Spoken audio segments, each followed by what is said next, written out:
My fiancé's ex-wife gave me a strange Christmas gift, and the reason made me panic. You know that feeling when a seemingly innocent gesture turns your entire world upside down? That's exactly what happened to me this Christmas. My fiancé's ex-wife sent me a package, and inside, tucked among some fancy silver spoons, was a card that read, "You'll need these," just like I did. What kind of twisted message was that, and what shocking secret was my fiancé desperate to keep hidden? Just 2 days before Christmas, a package arrived from Katrina, my fiancé's ex-wife. Inside, a beautiful, heavy set of silver serving spoons. But it was the card that stopped my heart. "You'll need these just like I did." My fiancé, he just laughed it off, called her dramatic. But I couldn't shake it. Just like I did? What did that even mean? And why would he dismiss something so unsettling so quickly? A spoon couldn't be dramatic. I felt a pang of guilt, but I had to text Katrina.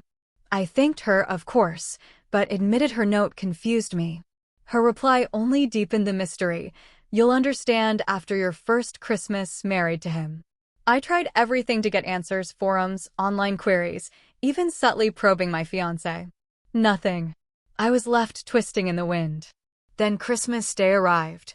His family started showing up, and I, being the host, decided to use Katrina's spoons. I had this wild hope that someone, anyone, would react and finally tell me what they meant. My fiancé walked into the dining room, saw them, and completely froze, like a deer in headlights. "What's wrong?" I asked. He just shook his head. "Nothing. Just use the other spoon set instead." "Why?" I pressed. "Just please," he said, his voice tight, laced with a fear I couldn't understand. That just solidified my resolve. I was using them. His mother was the first to arrive. She was carrying a casserole, and the moment her eyes landed on those spoons, the dish slipped from her hands, shattering on the floor.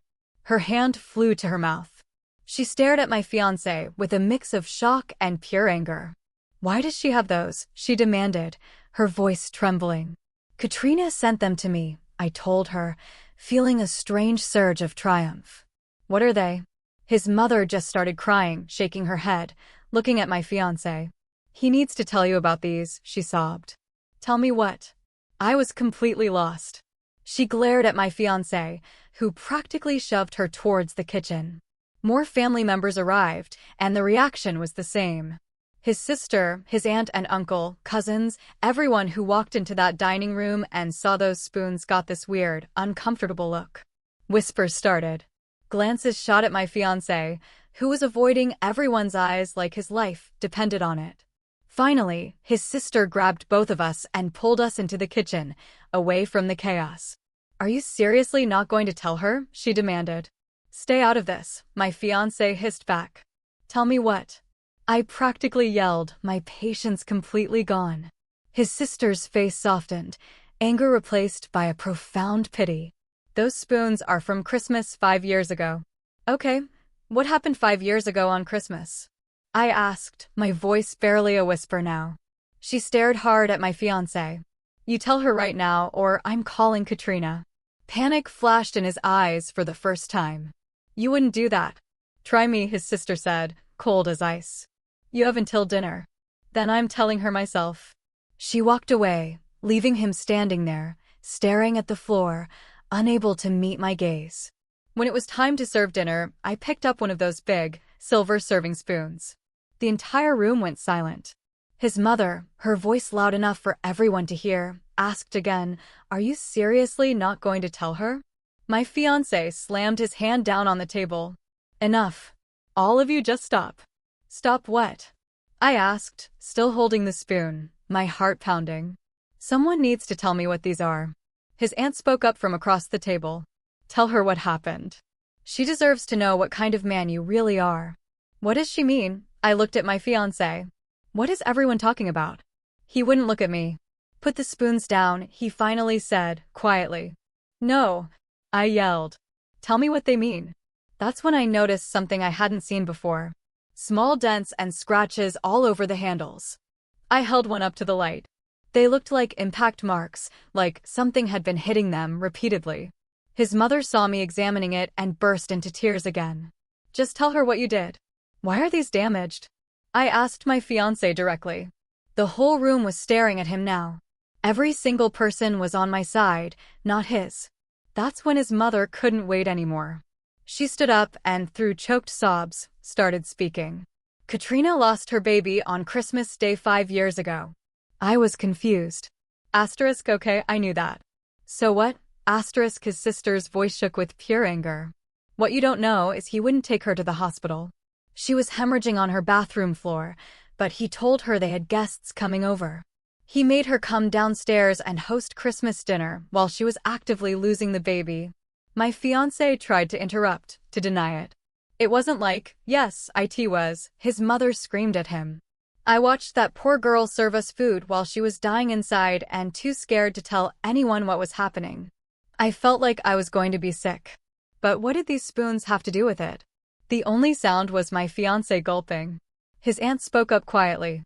After it was over, he wouldn't pay for Katrina to go to the hospital. He wouldn't let her have a funeral. She picked up one of the spoons, her hand trembling. Katrina had to bury their baby in the backyard. He wouldn't even give her a shovel. The room started spinning around me. She looked down at the rest of the spoons on the table. She used these exact spoons to dig her baby's grave in frozen December ground. I looked up at my fiancé, my voice barely a whisper. I'm pregnant. The words hung in the air for maybe 2 seconds before everything exploded into chaos. His mother let out a sound somewhere between a gasp and a sob. His aunt covered her mouth with both hands. His sister's eyes went wide, then immediately filled with tears. I watched my fiancé's face change from pale shock to something darker, something that made my stomach drop even further than it already had. His jaw clenched tight, his hands curled into fists on the table. The look he gave me wasn't concern or surprise. It was anger mixed with something that looked like cold calculation. Like he was already figuring out how to control this situation. That look made my decision for me. I had to get out of that house right now. My legs felt shaky when I stood up from the table, but I forced them to move. I grabbed one of the serving spoons without thinking, just needing something physical to hold on to. Proof that this was all real. My purse was on the chair by the door where I'd left it that morning. My coat hung on the rack next to it. I moved toward them on autopilot while voices erupted behind me. His mother was crying harder now, saying something about history repeating itself. His sister was yelling at him, her voice sharp and furious. I heard my fiancé push his chair back hard enough that it scraped loudly across the floor. His footsteps came after me fast. I grabbed my coat and purse, fumbling with the doorknob because my hands were shaking so badly. Behind me, his voice changed completely. The anger disappeared, and suddenly he sounded smooth and concerned, using that gentle tone he always used when he wanted something from me. He said my name softly, asked me to wait, told me we needed to talk about this calmly. But all I could hear was what he did to Katrina. All I could see were the spoons she used to bury their baby because he wouldn't even let her have a proper funeral. That gentle voice didn't work anymore. I got the door open just as he reached for my arm. His mother's crying got louder from the dining room, a raw sound of guilt and grief. Then his sister was there, moving fast, putting herself between me and her brother.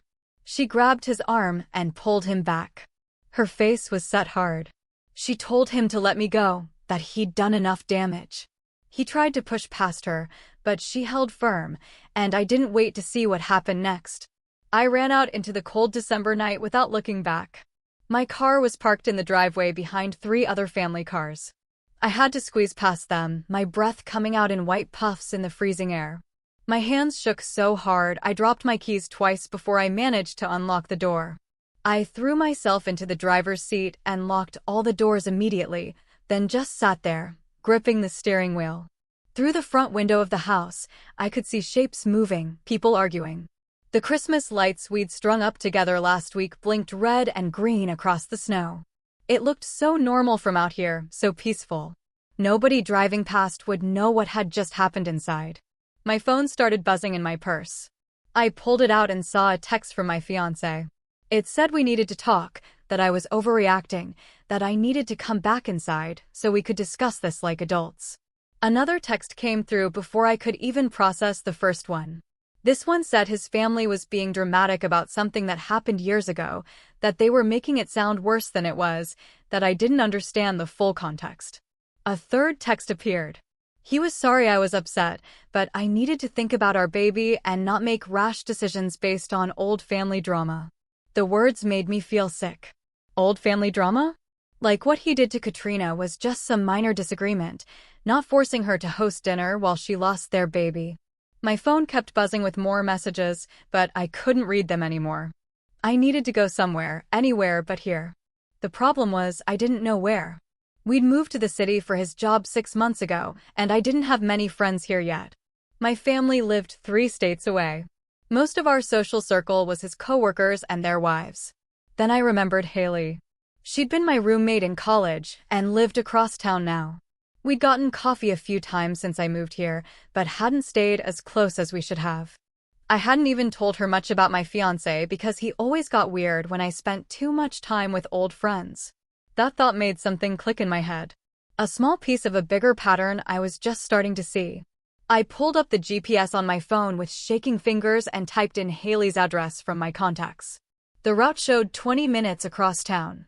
I started the car and backed out of the driveway carefully, checking the rearview mirror to make sure my fiancé wasn't coming after me. The house stayed still behind me as I drove away. Once I hit the main road, my mind started replaying the past year like a movie on fast forward. All the times he'd suggested I didn't need to work because he made enough money for both of us. How he'd been annoyed when I wanted to visit my parents for Thanksgiving. The way he always checked my phone casually, like it was no big deal, just being interested in my life. How he'd convinced me to put his name on my bank account for easier bill paying. The time he'd gotten upset because I bought groceries without asking him first, even though I was using my own money. Each memory felt different now, tainted by what I knew about Katrina. These weren't just quirks or signs he cared about me. They were control. The traffic lights blurred together as I drove, my brain struggling to process everything at once. Every time I stopped at a red light, I checked my phone. More texts kept coming through. He was sorry. He loved me. We could work through this. His family didn't understand what really happened. Katrina had always been unstable.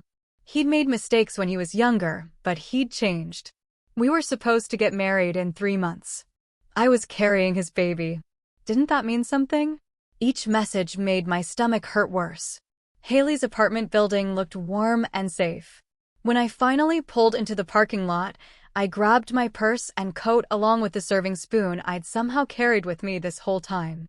The metal felt cold, even through my glove. I made my way to her door on the 2nd floor and knocked, praying she was home on Christmas night. Footsteps came quickly, and then the door opened. Haley took one look at my face and her expression changed from surprise to concerned in an instant. She didn't ask questions, just pulled me inside and locked the door behind us. Her apartment was small but cozy, decorated with colorful throw pillows and art prints. She guided me to her couch and disappeared into the kitchen. I heard water running and cabinets opening.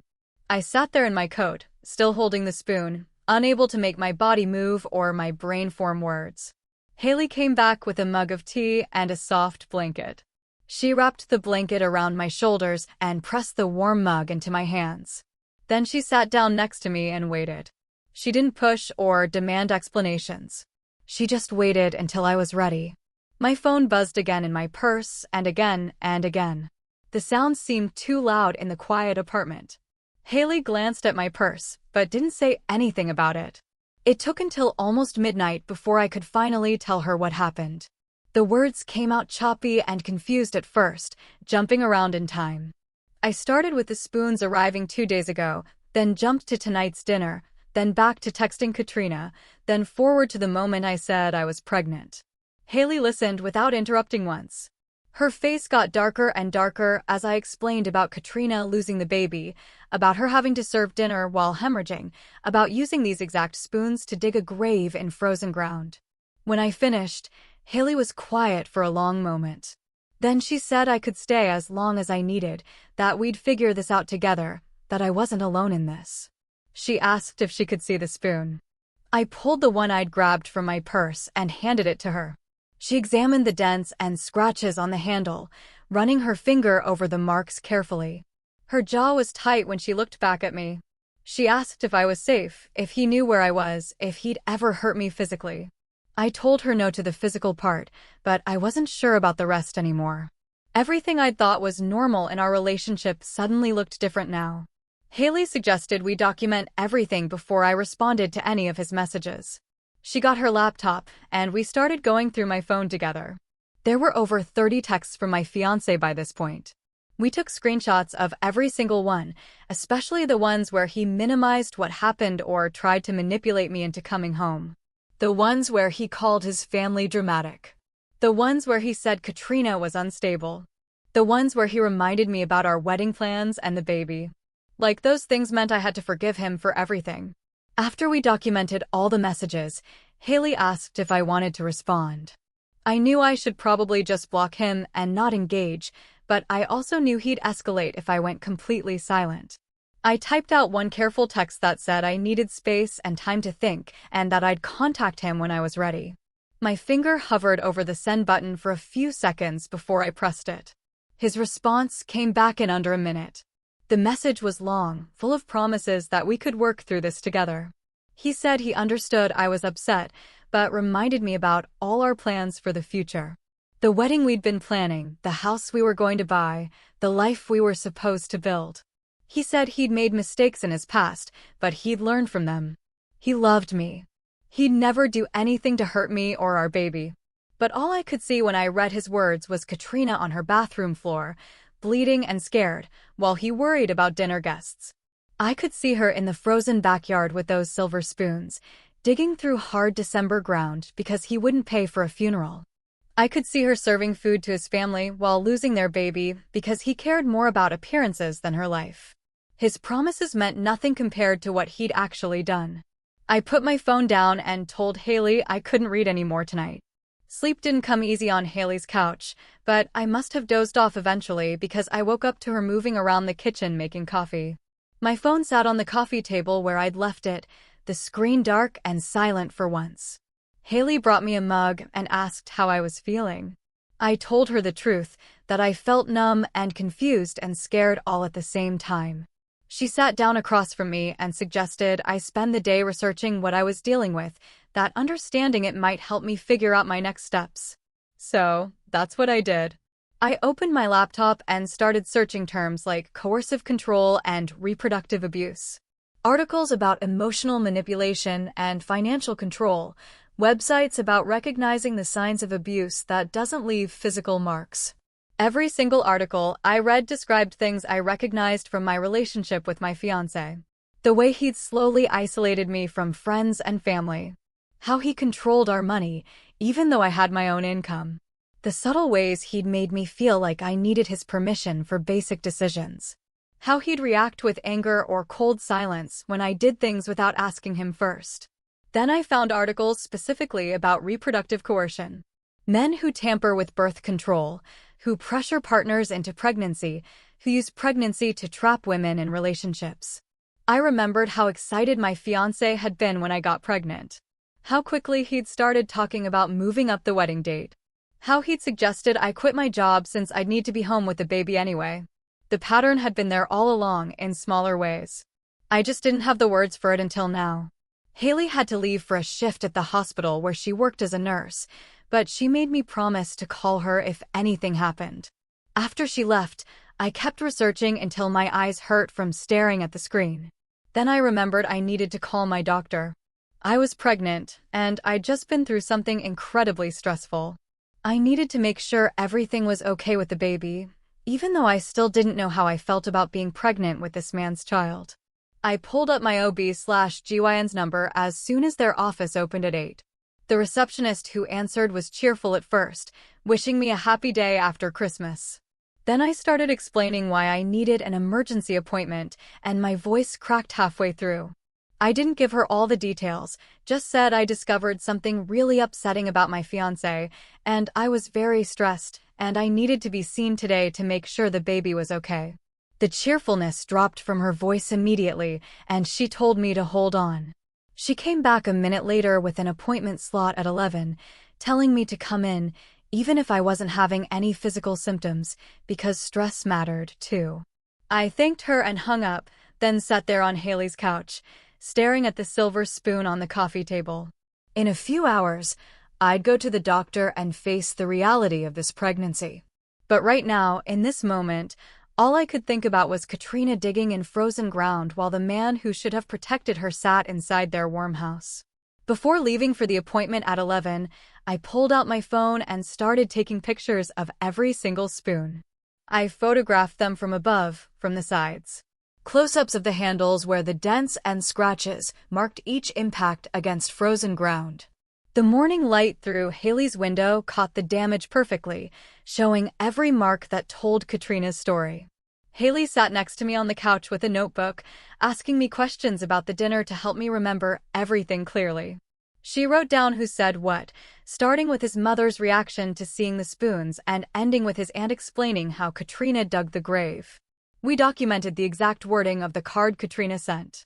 The way my fiancé tried to make me use different spoons, how every family member reacted with horror when they understood what the spoons meant. Haley's handwriting filled 3 pages by the time we finished, creating a record of everything before my memory could blur the details. The drive to the doctor's office felt surreal, like I was watching myself move through the world from somewhere far away. I checked in at the front desk and sat in the waiting room, staring at a magazine without seeing the words. When the nurse called my name, I followed her back to the exam room and stepped on the scale, gave a urine sample, let her take my blood pressure. Then Brianna walked in with her usual warm smile and asked how I was doing. That's when I completely fell apart. I started crying so hard I couldn't breathe. And the whole story came pouring out between sobs about the spoons and the Christmas dinner, and Katrina digging in frozen ground, and my fiancé forcing her to host while she was losing her baby. Brianna handed me tissues and listened without interrupting. And when I finally stopped talking, she pulled her chair closer and told me she'd seen this before. She said leaving now showed strength, not weakness. That recognizing the danger meant I was protecting myself and my baby, and that she would help me through whatever I decided about the pregnancy. Her calm acceptance made me cry harder because I'd been so scared she would judge me or tell me I was overreacting. Brianna examined me after I calmed down enough to lie back on the table. She did an ultrasound and showed me the tiny shape on the screen, explaining that everything looked normal with the pregnancy so far. The baby was measuring right on track for 8 weeks. The heartbeat was strong and steady, but then she wrapped the blood pressure cuff around my arm again and frowned at the numbers. She said my stress levels were clearly affecting my body, that my blood pressure was higher than she wanted to see, and that I needed to take this seriously for both my health and the baby's. She printed out 3 referrals while I got dressed, explaining each one carefully. The first was for a therapist named Jasmine who specialized in trauma and something called reproductive coercion, which Brianna said was when someone uses pregnancy to control their partner. The second referral was for a domestic violence advocate named Nicole who could help me understand my options and stay safe. The third was for a family law attorney named Colin who had experience with cases like mine. Brianna explained that I needed a whole team of support right now, that this wasn't something I could handle alone, and that each of these people would help me figure out my next steps. When I got back to Haley's apartment around 1, my brother Barrett was sitting on the couch waiting. Haley had called him that morning after I left, and he'd immediately taken the rest of the week off work to help me. He stood up when I walked in and hugged me so tight I started crying again into his shoulder. He said I wasn't dealing with this alone, that he was here for whatever I needed, and that we'd figure out my next steps together. Having him there made everything feel slightly less impossible, like maybe I could actually survive this. Barrett suggested we make a list of immediate practical needs instead of letting me spiral into fear about the future. He grabbed the notebook Haley had used earlier and started writing while I talked. We identified that I needed clothes and personal items from the house since I'd left with basically nothing. I needed my important documents like my birth certificate, social security card, and passport. I needed to make sure I had access to my own money since most of our accounts were joint. And we needed a plan for what to do if my fiancé showed up at Haley's apartment looking for me. Barrett wrote everything down in his neat handwriting, turning my panic into concrete actions we could take. He said we'd tackle one thing at a time, starting with the easiest and working up to the harder stuff. Around 3, my fiancé's sister called my cell phone. I almost didn't answer because I was scared it would be him calling from her phone, but Barrett nodded at me to pick up. She said she wanted to pack a bag for me and bring it to a neutral location, somewhere public where I'd feel safe. Then her voice dropped lower, and she said she'd gone through her brother's phone last night after everyone left, and she didn't like what she found. She wouldn't give me details over the phone, but hinted there were messages to other women and financial things I should know about. She asked if I was somewhere safe, if anyone was with me, and whether I'd talked to a lawyer yet. I told her I was with my brother and my best friend, and she said good, that I needed people around me who would actually protect me, unlike her family had protected Katrina. We arranged to meet at a coffee shop 3 blocks from Haley's apartment at 5. Barrett insisted on coming with me, and Haley left work early to meet us there, too. When the sister arrived, she was carrying 2 large duffel bags and a thick folder of papers.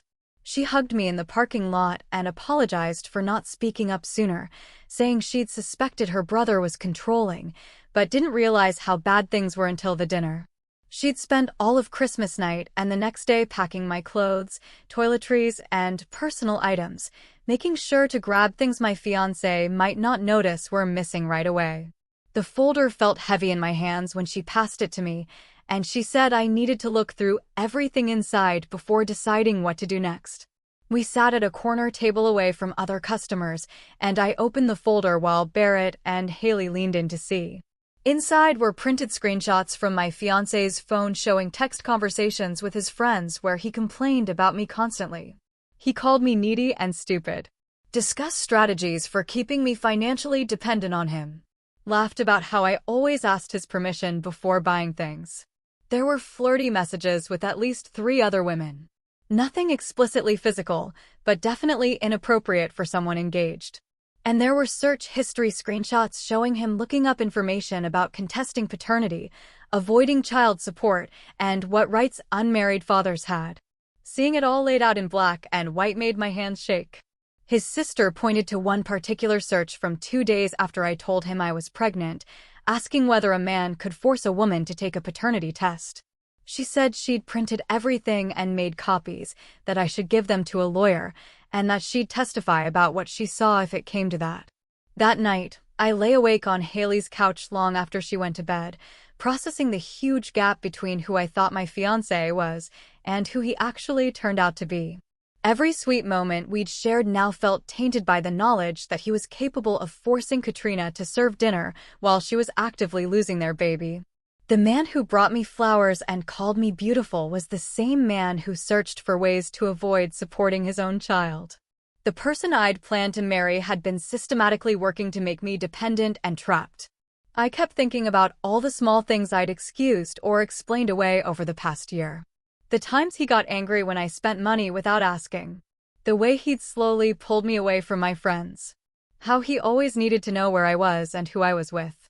The pattern had been there all along, and I just didn't see it because I loved him and wanted to believe he loved me back. In the morning, I gathered all my courage and pulled up Katrina's number in my phone. I typed out a message thanking her for the warning and asking if she'd be willing to talk with me, then stared at it for 5 minutes before hitting send. Her response came back within minutes saying yes, that she'd been waiting to hear from me and suggesting we meet somewhere public and safe. She said she had things to tell me that would help me understand what I was dealing with, and that she wished someone had warned her before she married him. Reading her words made me cry again, but this time it was different. Like maybe I wasn't completely alone in this after all. We agreed to meet the next day at a small cafe on the other side of town where nobody would recognize either of us. I got there 15 minutes early and sat in a back corner booth, watching the door and feeling my stomach twist into knots. When Katrina walked in, I recognized her immediately from photos I'd seen at his mother's house, but seeing her in person made everything feel more real and urgent. She was shorter than I expected, with dark hair pulled back in a ponytail and tired eyes that seemed much older than her actual age. She spotted me right away and walked over without hesitation, sliding into the booth across from me with a sad smile that told me she understood exactly what I was going through. She thanked me for being willing to meet and said she'd been hoping I would reach out ever since she sent those spoons. I asked her why she sent them, and she looked down at her coffee cup for a long moment before answering.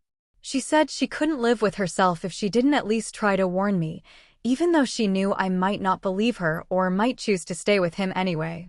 She explained that she'd watched him move on so quickly after their divorce, seen him get engaged again, and felt sick knowing another woman was about to walk into the same trap she'd barely escaped from. Katrina started talking about the months before that Christmas 5 years ago, describing how he slowly cut her off from her friends by making her feel guilty every time she wanted to spend time with them. He'd get upset if she made plans without asking him first. Or he'd pick fights right before she was supposed to go out so she'd cancel to fix things between them. She said he controlled their money completely, making her ask permission before buying anything and questioning every purchase she made. He'd check her phone constantly, demanding to know who she was texting and getting angry if she didn't respond to his messages immediately.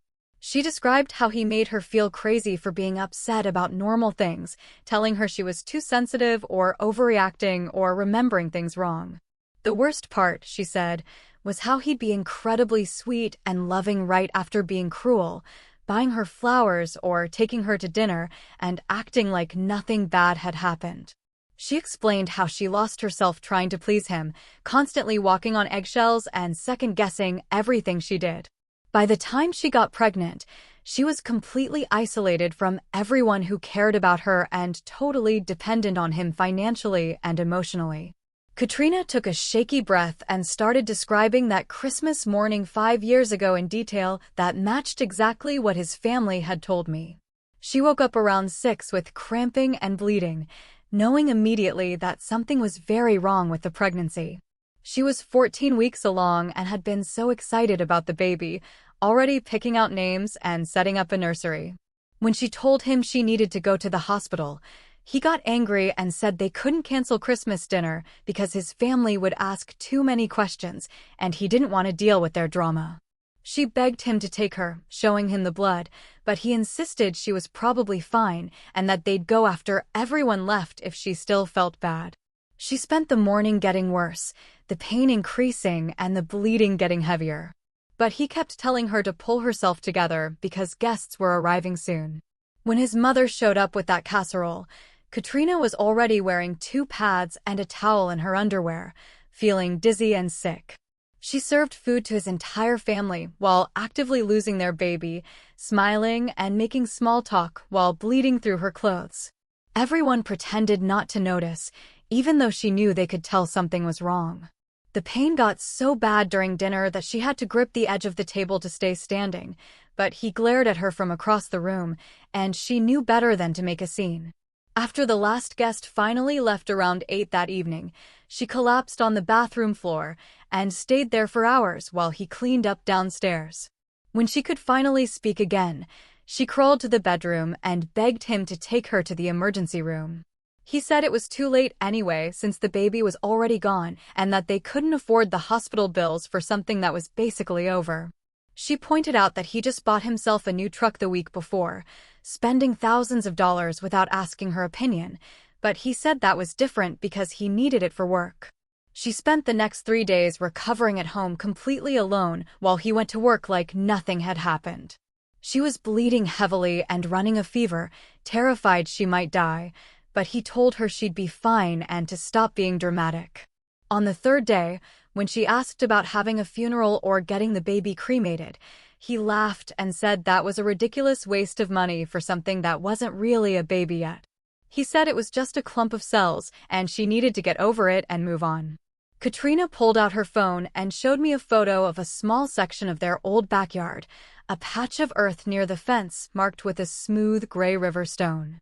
She explained that she waited until he left for work on the 4th day, then went out to the garden shed looking for a shovel. He'd locked the shed and taken the key with him, probably guessing what she wanted to do. She went back inside and looked through the kitchen for something sturdy enough to dig with, and that's when she found the silver serving spoons in the drawer. They were the heaviest, strongest utensils they owned, wedding gifts from his aunt. She took all 6 spoons outside and started digging in the frozen December ground, the temperature below freezing and her hands going numb within minutes. It took her almost 4 hours to dig a hole deep enough, the spoons bending and denting against rocks and frozen soil.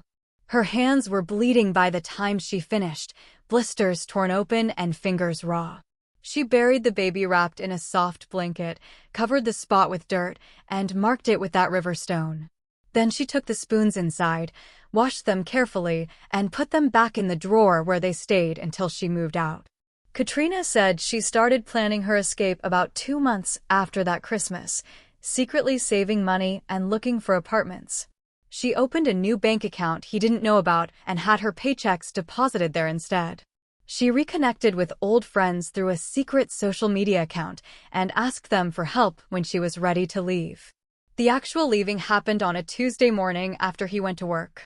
Her friends showed up with a truck, and they loaded everything she owned in less than 2 hours. She left the spoons on the kitchen counter with a note that said only, "I hope you remember what these cost." The divorce took a full year because he fought everything out of pure spite, contesting every single item and dragging out every court date. He tried to claim she owed him money, that she'd stolen from him, that she was mentally unstable. Her lawyer eventually got everything dismissed, but it was exhausting and expensive and traumatic. Katrina looked directly at me and said, "You need to understand that he will try to trap you with this pregnancy, that he'll use the baby to maintain control over you for the rest of your life if you let him." She warned me to document absolutely everything starting right now, to get legal protection in place before he realized I was seriously leaving, and to never underestimate what he was capable of when he felt his control slipping away. I asked if she'd be willing to provide a written statement about everything she just told me, and she said yes immediately, without any hesitation. She explained that she'd been in therapy for years, working through what he did to her, and that part of her healing process was making sure he couldn't do the same thing to someone else. She said she'd type everything up that evening and email it to me, and that she'd testify in court if needed. That afternoon, I sat in my car outside Haley's building and pulled up the referral list Brianna had given me at my doctor's appointment. The domestic violence hotline number was at the top of the page. I stared at it for almost 10 minutes before finally calling, my hands shaking so badly I could barely hold the phone. A woman answered on the second ring and said her name was Nicole. I started explaining my situation, stumbling over words and probably not making much sense, but she listened patiently without interrupting. When I finished, she didn't sound shocked or surprised by anything I'd said, which was somehow both comforting and deeply sad. She said she heard stories like mine every single day, that what I was describing was a clear pattern of behavior that had a name. Nicole explained that coercive control is when someone uses tactics like isolation, financial abuse, and emotional manipulation to dominate another person's life. She said the incident with Katrina showed he was capable of extreme cruelty when he felt his control was threatened, and that my pregnancy put me at even higher risk because he'd see the baby as a way to keep me connected to him permanently. She walked me through creating a safety plan, asking detailed questions about my current living situation and what resources I had available. We made a list that included keeping my location completely private from him and anyone who might tell him where I was, documenting every single contact he made through screenshots and saved voicemails, having a bag packed and ready to grab at any moment with important documents and medications inside, and knowing the fastest route out of any building I was in. Nicole asked me to identify at least 3 people I could call in an emergency who would come get me immediately without asking questions. I gave her Haley's number, Barrett's number, and Katrina's number. Then Nicole started what she called a lethality assessment, going through a specific list of questions about factors that increase danger in domestic violence situations. She asked if he had access to any weapons, and I said no, but realized I didn't actually know for sure since I hadn't been to the house in days. She asked about his history of violence, whether he'd ever hit me or physically restrained me or destroyed property during arguments. I said no to hitting, but yes to punching walls and throwing things when he got angry. She asked if he'd ever threatened to hurt himself or me, if he'd shown obsessive behavior like excessive texting or showing up places unexpectedly, if he'd ever tried to strangle or choke me even during sex, if he monitored my movements or communications.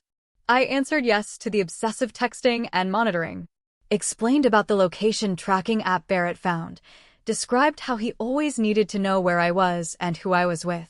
Nicole asked about drug or alcohol use, whether he'd been violent toward animals or children, if there was a history of mental health issues or prior arrests. I didn't know about most of those things, which she said was concerning because it meant he'd been very good at hiding parts of his life from me. She asked specific questions about the pregnancy, whether he'd ever pressured me about birth control or tried to get me pregnant on purpose, whether he'd made threats about custody or taking the baby away. I told her about the search history found, the queries about contesting paternity and avoiding child support. Based on all my answers, Nicole said my situation rated as high risk on their assessment scale. She strongly recommended I file for a protection order before he realized I was seriously leaving because the most dangerous time in an abusive relationship is right when the victim tries to escape. I left Nicole's office with my head spinning from everything we discussed. And when I got back to Haley's apartment that afternoon, I saw 3 missed calls from a number I recognized as my fiancé's mother. There was one voicemail waiting, and I sat down on the couch before pressing play because I didn't know what to expect. Her voice came through shaking and broken, barely holding together as she apologized over and over for not protecting Katrina 5 years ago. She said she should have called the police or driven Katrina to the hospital herself instead of just standing there watching. And the guilt had been eating at her every single day since. She begged me not to make the same mistake she did by staying silent. And then she said something that made me pause the message and replay it twice to make sure I heard correctly. She would testify to whatever I needed, give a statement, talk to lawyers or police, anything that would help keep me safe from her son. I saved the voicemail and added it to the growing folder of evidence on my phone, then called Barrett because I needed help with something Nicole had mentioned about digital security. He came over within an hour carrying his laptop, and we sat at Haley's kitchen table while he walked me through changing every single password I had. He set up 2-factor authentication on my email, banking, social media, and any other account he could find. Then he had me create a completely new email address that my fiancé didn't know about, one I could use for legal communications and important documents without worrying about him accessing it. Barrett asked to see my phone settings, and that's when he found something that made his jaw tighten. There was a family sharing app installed that I didn't remember ever agreeing to. And when Barrett opened it, we could see that my fiancé had been tracking my exact location in real time for months.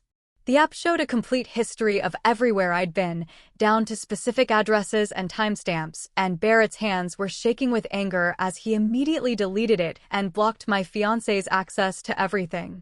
We went through every single app on my phone, checking for location sharing, and Barrett turned off anything that could possibly tell my fiancé where I was. The next morning, I had an appointment with attorney Colin Overton at his office downtown. Nicole had given me his contact information, saying he specialized in domestic violence cases and offered reduced rates. Colin's office was small but professional, with certificates on the walls and a bookshelf full of legal texts, and he shook my hand firmly before gesturing to a chair across from his desk. I spent the next hour telling him everything, showing him the screenshots of controlling messages, explaining about Katrina and the spoons, sharing the recording his sister had sent, and watching him take detailed notes the entire time. Colin reviewed Katrina's contact information and asked if she'd be willing to provide a written statement, which I confirmed she already offered to do. He leaned back in his chair and explained that based on everything I'd shown him, I had solid grounds for a protection order due to the clear pattern of coercive control and the particularly concerning searches about avoiding paternity that suggested he was already planning how to escape responsibility. Colin pulled out a legal pad and started outlining what the next few months would likely look like. And I tried to focus on his words, even though my mind kept wandering to how surreal this all felt. He explained the process for protection orders, how we'd need to establish paternity if I continued the pregnancy, what custody arrangements might look like, and the possibility of criminal charges if my fiancé violated any court orders. Then Colin looked at me directly and said something I appreciated. Even though it scared me, the system wasn't perfect, and even with a protection order in place, I needed to stay constantly aware of my safety because paper doesn't actually stop someone who's determined. I left his office feeling both more secure because I had legal help and more frightened because the danger was so real that even lawyers had to acknowledge it. That afternoon, I had to deal with something I'd been avoiding, which was telling my boss why I needed time off work. I scheduled a meeting and sat across from her desk, trying to figure out how much to say. Finally deciding on the basic facts without going into traumatic details. I told her I was leaving my fiancé due to safety concerns, that I was pregnant, and that I needed some time to handle legal matters and get settled somewhere secure. My boss didn't ask for more information than I offered, just immediately said she supported me and we'd figure out whatever I needed. She pulled up the FMLA paperwork on her computer and started filling it out right there. Then suggested I work from home temporarily, so my fiancé couldn't show up at the office looking for me. The relief of having that conversation go smoothly almost made me cry because I'd been so worried about losing my job on top of everything else. When I got back to Haley's apartment early that evening, I found a new audio file that my fiancé's sister had sent to my secret email address with just a short message saying I needed to hear this. She'd secretly recorded a voice message my fiancé left for one of his friends. And when I pressed play, his voice came through casual and relaxed in a way that made my skin crawl. He was bragging to his friend about how well he had me trained, laughing about how I always asked permission before spending money now, and how I apologized first after every argument, even when he was clearly wrong. Then he said something that made me feel physically sick. Talking about how the pregnancy meant I was locked in now, even if I was mad about old history with Katrina. The contempt in his voice when he talked about me was so clear, like I was a pet he'd successfully trained rather than a person he supposedly loved. I listened to the whole thing 3 times, and each time I caught new details that showed just how calculated everything had been. Hearing him describe our relationship in such cold terms destroyed any tiny remaining hope I'd been holding on to that maybe this was all a misunderstanding or that he actually cared about me.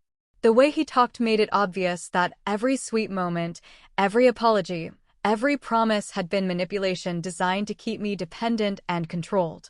I'd been making excuses for behavior that was never about love. And the recording proved he'd never seen me as an equal partner, but rather as something to manage and control. The next morning, I met Colin at his office again, and we spent 3 hours preparing a petition for a temporary protection order. We attached printed screenshots of the controlling messages. Katrina's detailed written statement about what happened 5 years ago. The recording his sister had sent of him bragging to his friend and photos of the silver spoons with their complete history explained. Colin helped me fill out form after form, reducing my entire relationship to a list of specific incidents and concerning behaviors that fit into legal categories. The paperwork felt surreal, seeing everything typed out in formal language that somehow made it both more real and more distant at the same time.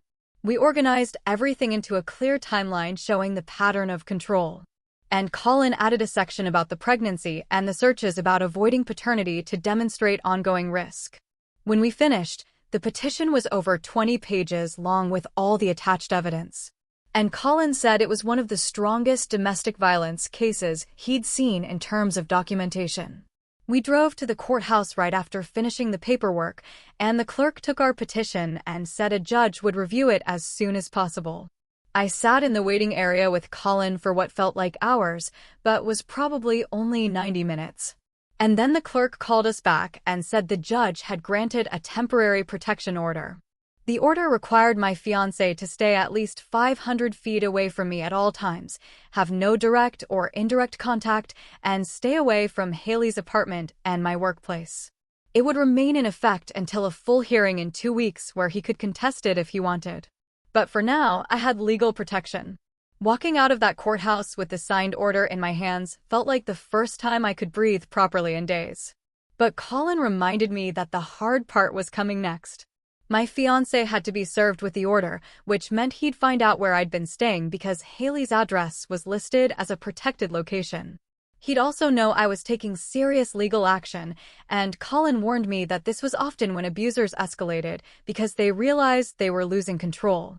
We discussed the safest way to handle service, and Colin arranged for it to happen at my fiancé's workplace during business hours, when there would be witnesses around and security nearby. The goal was reducing the chance of an immediate dangerous reaction by serving him in a public, professional setting where he'd have to maintain composure, at least initially. I sat on Haley's couch with Barrett on one side and Haley on the other. All three of us staring at our phones like they might explode. The waiting felt worse than anything else. So far, because I knew the second that process server handed my fiancé those papers, everything would change. Barrett kept checking the tracking app Colin had given us access to, watching the little dot that represented the server move through the city toward my fiancé's workplace. Haley made sandwiches that nobody ate, and I kept getting up to use the bathroom, even though I didn't really need to go. My phone buzzed around 1 p.m. with a text from Nicole asking if service had happened yet. I told her no, still waiting. And she sent back a long message about how the first 24 hours after service are statistically the most dangerous time in domestic violence cases. She said I should consider staying somewhere he wouldn't think to look, maybe a hotel or Barrett's place instead of Haley's apartment. The thought made my stomach hurt because it meant this was real, that the man I'd planned to marry was now someone I needed to hide from. Barrett read the message over my shoulder and immediately started looking up hotels near the courthouse, saying he'd pay for it and stay with me if I wanted. Haley argued that her building had good security and cameras everywhere, but I could see the worry in her face. At 2:45 p.m., Barrett's phone lit up with a notification from the tracking app.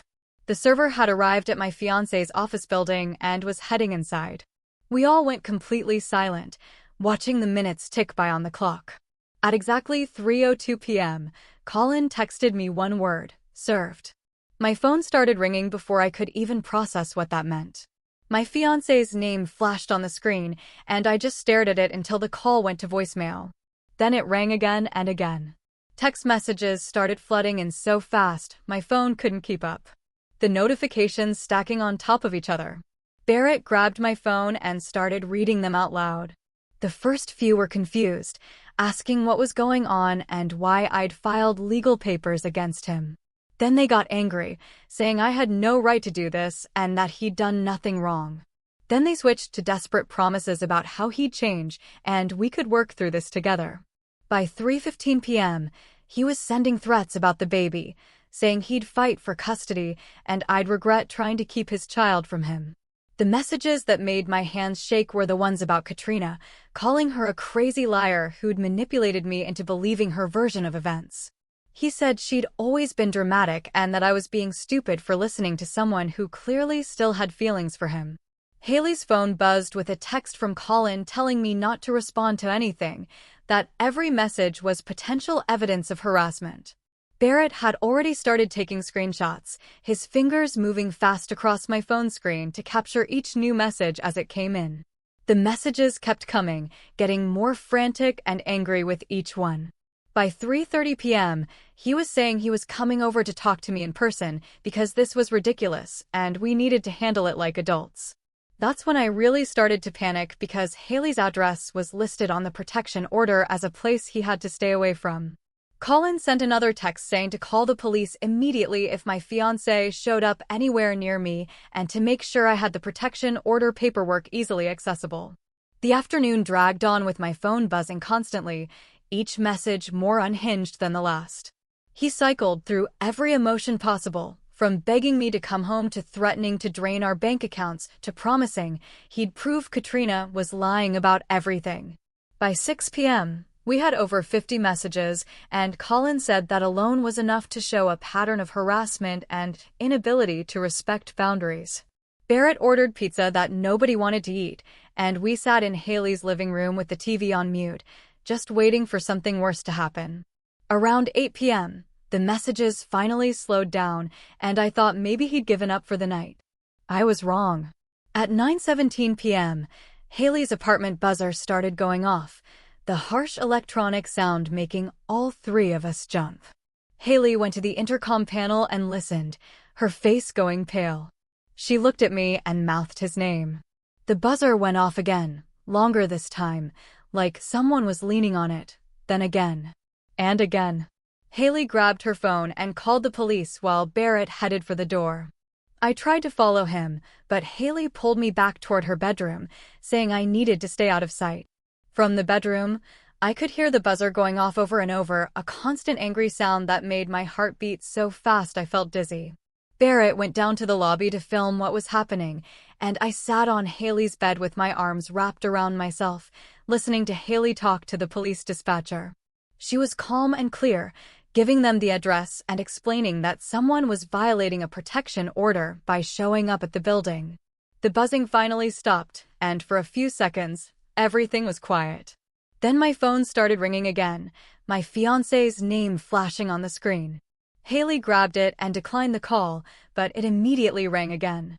The police dispatcher told Haley they had units on the way. Estimated arrival in 8 minutes. Those 8 minutes felt like hours. Barrett came back upstairs and showed us the video he'd taken on his phone. My fiancé was in the lobby arguing with the security guard and demanding to be led up to Haley's apartment. The guard was telling him no, that he needed to leave, but my fiancé just kept pushing and yelling about how he had a right to see his pregnant fiancée. The police arrived at 9:25 p.m. and Barrett went back down to make sure they had all the information they needed. From the bedroom window, I could see the flashing lights of 2 police cars in the street below. Haley stood next to me, her hand on my shoulder, both of us watching as officers entered the building. It took about 15 minutes before Barrett came back upstairs with one of the officers, a woman who looked tired but professional. She asked to see my copy of the protection order, which I'd been keeping in my purse since leaving the courthouse. She read through it carefully, then asked me to confirm that the man in the lobby was the person named in the order. I said yes, and she nodded and made some notes. The officer explained that they had verified the protection order with their dispatch and that my fiancé had been warned he was already in violation by being at the building. They'd told him he needed to leave immediately or face arrest. She said he'd argued and tried to claim he didn't understand the order, but ignorance wasn't an excuse, especially since he'd just been served with it a few hours ago. The officer suggested we file a police report documenting the violation and that we should contact our attorney about the incident. After she left, Barrett helped me fill out the online report form while Haley made tea that I still couldn't drink. We thought it was over for the night, but at 9:47 p.m., the building security guard called Haley to let her know that a car matching my fiancé's had driven past the building slowly 3 times. Haley asked if the cameras had caught it, and the guard said yes, that all the footage was saved automatically. Barrett went down to talk to the building manager about getting copies of the security footage and came back 20 minutes later with a USB drive containing video from the lobby cameras and the exterior cameras. We watched the footage together, seeing my fiancé's car drive past the building entrance at 9:48 p.m., then again at 9:53 p.m., then again at 10:01 a.m. On the third pass, he slowed down almost to a stop, clearly looking up at the building windows. Barrett immediately sent everything to Colin along with the police report number and a detailed timeline of the evening's events. Colin responded within minutes, saying this was exactly the kind of evidence we needed and that he'd file an additional report in the morning documenting the protection order violation. He reminded me to keep my phone on and charged, to stay away from windows, and to call the police immediately if my fiancé showed up again. I finally fell asleep around 2 a.m. exhausted, but unable to stop checking my phone every few minutes. The next morning, I woke up to 17 new messages from my fiancé, all sent between 3 a.m. and 6 a.m. Most of them were rambling and didn't make much sense, but the tone was getting scarier. At 9:30 a.m., my phone rang with a number I didn't recognize. I almost didn't answer, but something made me pick up. A man's voice introduced himself as Detective Edison Root and said he was following up on the protection order violation report from last night. He asked if I had time to talk about what happened, and I said yes, feeling relief wash over me that someone was taking this seriously. Edison explained that violations of protection orders are taken very seriously in their jurisdiction, and that the combination of my fiancé showing up at the building and the 50-plus harassing messages gave them enough to file charges if I wanted to proceed. He said the decision was mine, but that in his experience, abusers who violate protection orders within hours of being served tend to escalate further without legal consequences. I told Edison yes, I wanted charges filed because I needed my fiancé to understand that there were real consequences. Now, Edison said he'd coordinate with the prosecutor's office and that this would actually strengthen my case at the full protection order hearing in 2 weeks. He asked me to send him copies of all the messages and the security footage, which Barrett helped me do while we were still on the phone. Edison also warned me that my fiancé might get arrested when the charges were filed, and that I should be prepared for his family or friends to contact me trying to get me to drop the charges. He said I should refer anyone who contacted me to my attorney and not engage with anyone from my fiancé's side. After hanging up with Edison, I felt shaky but also stronger somehow, like I was finally taking real steps to protect myself instead of just reacting to what was happening. My phone buzzed with a text from Katrina asking if I was okay, saying she'd heard through my fiancé's sister that the protection order had been served. I texted back that I was safe, but that he'd already violated it, and she responded immediately with 3 words, "I'm not surprised." Katrina asked if there was anything she could do to help, and I said I didn't know yet, but that I appreciated her checking on me. She sent another message saying she'd be willing to testify at the hearing if it would help, and that she'd been documenting her own healing journey in therapy in case it was ever useful to show the long-term impact of what he'd done to her. That offer made me cry. Sitting there on Haley's couch with Barrett making breakfast in the kitchen and morning light coming through the windows. 2 weeks ago, I didn't even know Katrina existed. And now she was offering to relive her trauma in court to help protect me. I had an OB appointment scheduled for that afternoon with Brianna, and Haley insisted on driving me even though I said I could go alone. The waiting room felt too bright and too normal, full of pregnant women reading magazines and looking happy. When Brianna called me back, she took one look at my face and closed the exam room door behind us. I told her everything that had happened since I'd last seen her, and she listened while taking my blood pressure and making notes in my chart. The blood pressure reading was higher than it should be, and Brianna said that wasn't surprising given the stress I was under. She examined me and said the pregnancy itself still looked healthy, that the baby's heartbeat was strong and everything was measuring right on track. But she was worried about me, about the toll this was taking on my body and mind. Brianna adjusted my prenatal vitamins, adding some extra supplements that might help with stress and anxiety. She gave me a list of gentle exercises I could do that were safe for pregnancy and proven to help with anxiety symptoms. Then she said something that made me start crying again. She reminded me that I had options regarding the pregnancy, that no decision had to be made immediately, and that whatever I chose would be supported by her and her entire practice. She said some women in my situation chose to continue pregnancies and some didn't, and both choices were valid and deserved compassionate care. I'd been so focused on protecting myself and the baby that I hadn't really let myself think about whether I even wanted to continue being pregnant with this man's child. Brianna didn't push me to decide anything, just made sure I knew all my options and had resources if I wanted to explore them. Brianna handed me a card with a therapist's name written on it, Jasmine Clearwater, and explained that she specialized in trauma and something called reproductive coercion. She said, pregnancy after finding out about abuse created really complicated feelings that I'd probably need help working through. Brianna looked right at me and said whatever I decided about keeping the baby was valid and deserved good care. No judgment either way. I took the card and scheduled an appointment for 3 days later. My hands still shaking from everything I just told her. The first session with Jasmine felt weird at first, sitting in her office with soft lighting and tissues on every table. But after about 10 minutes, something shifted and I could actually breathe normally for the first time in weeks. Jasmine listened to me talk about still loving my fiancé sometimes, even though I knew what he did. And she didn't look shocked or tell me I was crazy.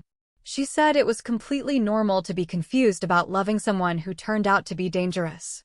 That abuse worked by being invisible until suddenly it wasn't anymore.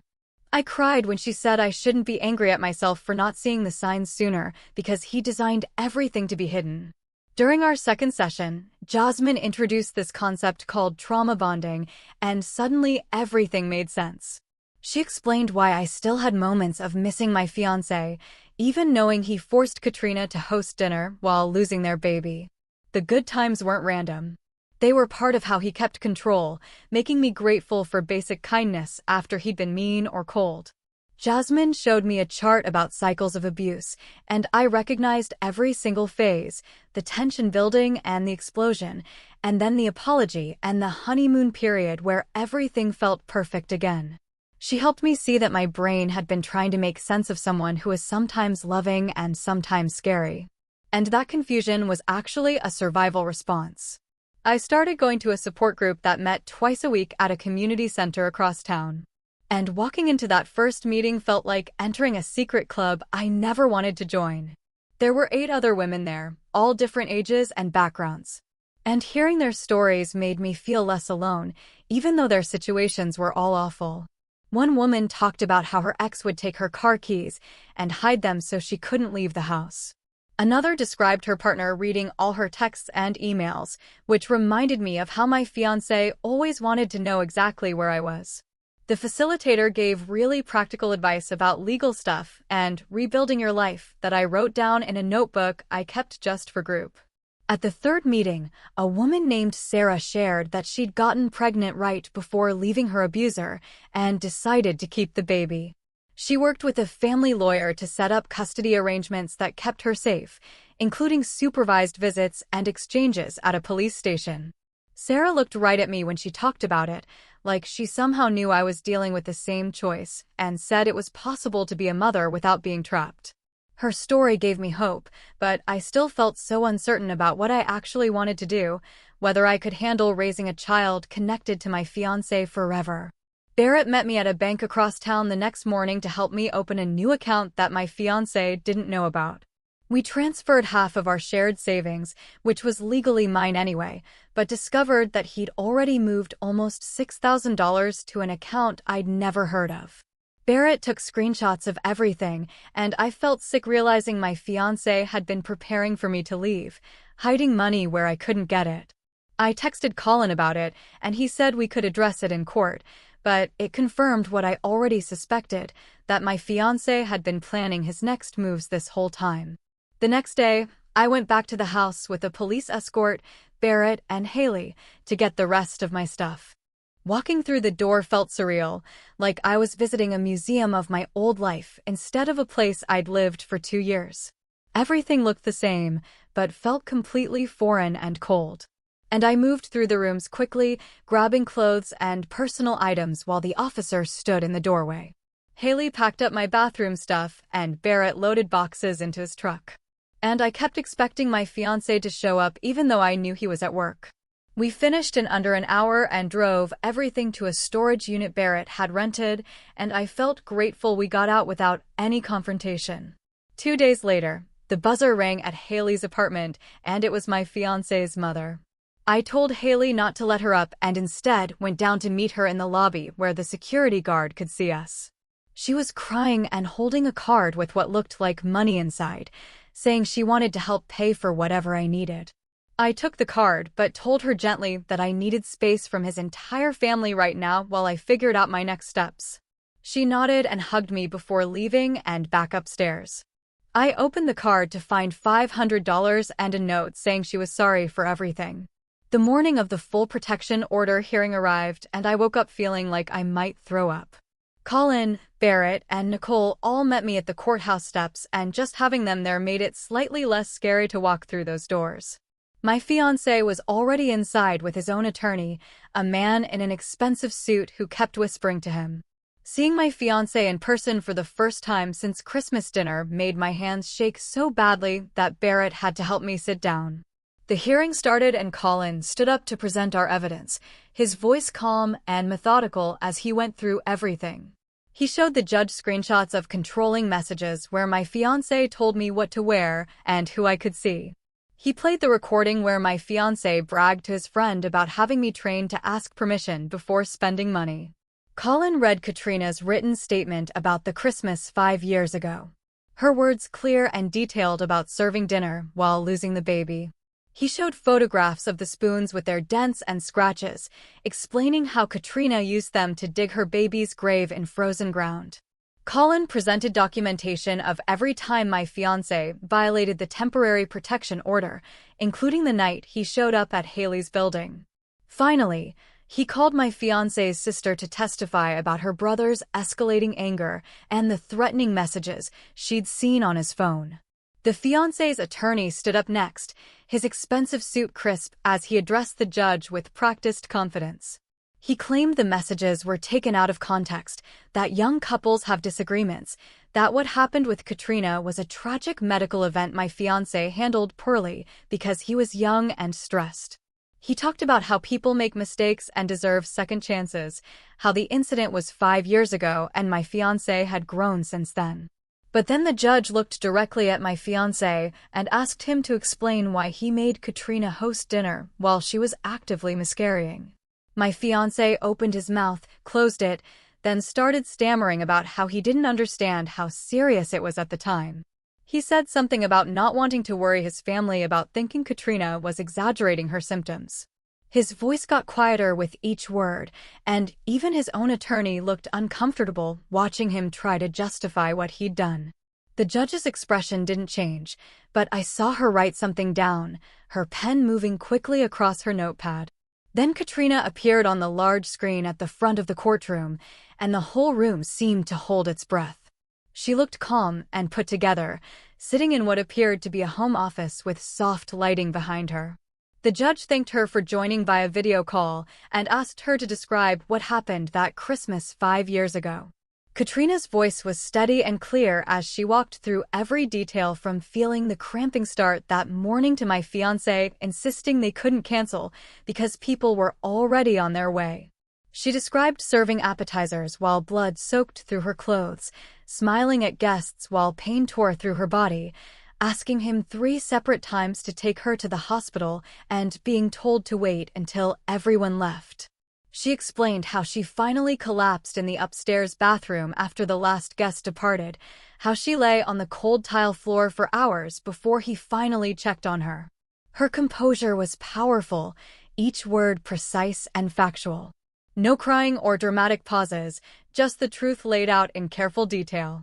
I watched my fiancé's attorney shuffle papers and avoid looking at the screen, clearly realizing there was no way to question her without looking cruel. When Katrina finished, the judge thanked her again, and she nodded before the screen went dark. My fiancé's sister took the witness stand next, her hands shaking slightly as she was sworn in. She testified about growing up watching her brother manipulate people, about how he'd always been good at making others doubt their own perceptions. She described finding the searches on his phone about avoiding paternity and child support, about the threatening messages he'd sent after being served with the temporary order. Her voice cracked when she talked about feeling guilty for not protecting Katrina better, for not speaking up sooner when she saw the warning signs. She looked directly at me when she described his behavior after the temporary order was issued, how he'd raged about me turning his family against him, how he'd talked about teaching me a lesson. The testimony clearly pained her, but she didn't back down or soften any details. And I felt grateful for her courage even as I saw tears running down her face. The judge asked a few clarifying questions, then dismissed her with what seemed like genuine respect in her tone. Then the judge announced she needed 15 minutes to review the evidence and deliberate. Those 15 minutes felt like hours as I sat between Barrett and Colin, my hands twisted together in my lap.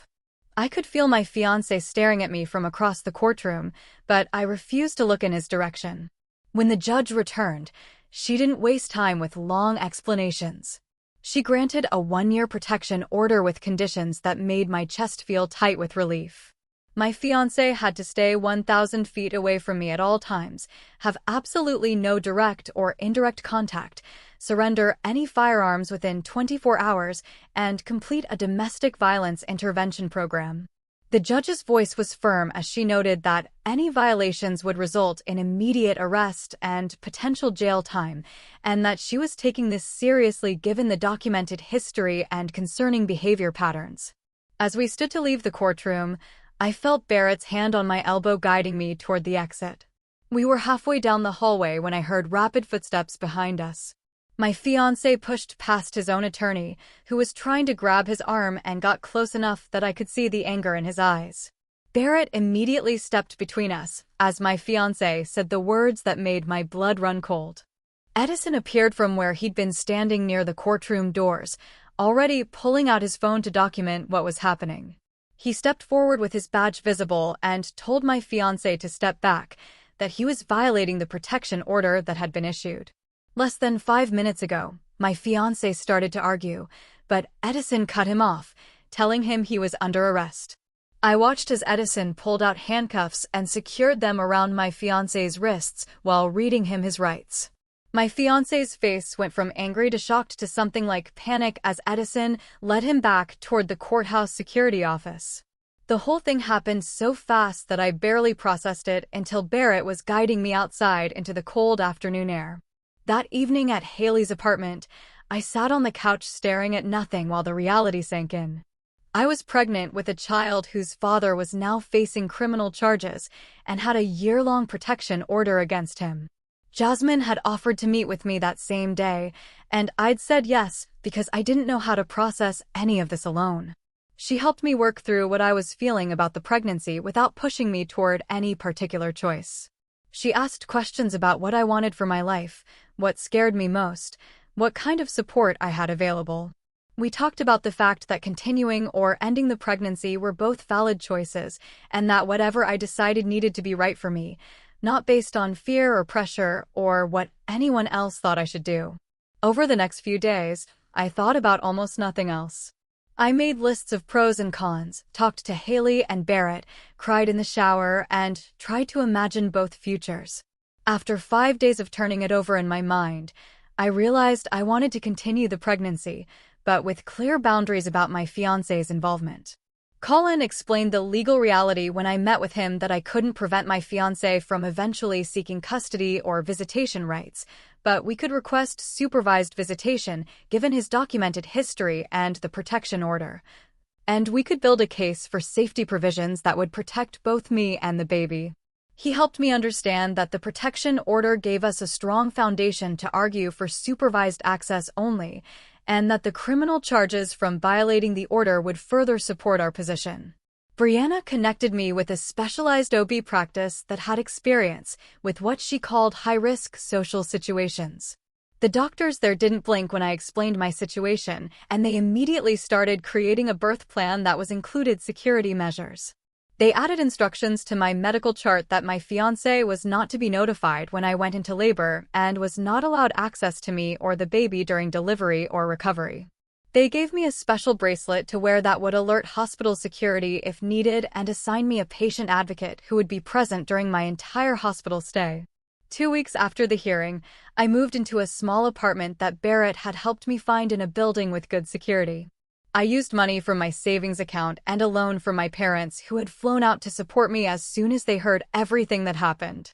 The apartment was just a 1-bedroom on the 3rd floor, but it had good light and felt safe and quiet. Having my own space felt like the first real step toward building a life that was truly mine, not controlled or watched or managed by anyone else. I spent the first night there sitting on the floor of the empty living room eating takeout with Barrett and Haley and feeling something that might have been hope starting to grow alongside the fear. The next morning, I texted Katrina and asked if she wanted to meet for coffee sometime. She responded within minutes saying yes and suggested a quiet place near her work. We met that Thursday afternoon and talked for 2 hours straight about everything from the practical details of leaving to the weird guilt that comes with grieving a future that never really existed. She didn't sugarcoat anything or tell me it would be easy, but she also didn't make me feel stupid for having loved him or for being scared now. Over the next few weeks, those coffee meetings became a regular thing. Usually twice a week at the same cafe where the staff started knowing our orders.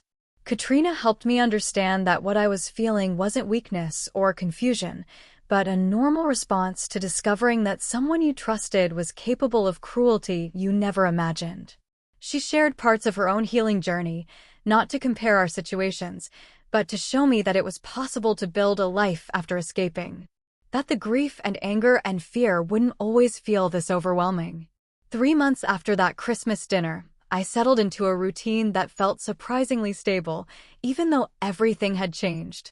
Tuesday and Thursday mornings, I had therapy with Jasmine, who helped me untangle the complicated feelings about my pregnancy and my ex and the future I was building.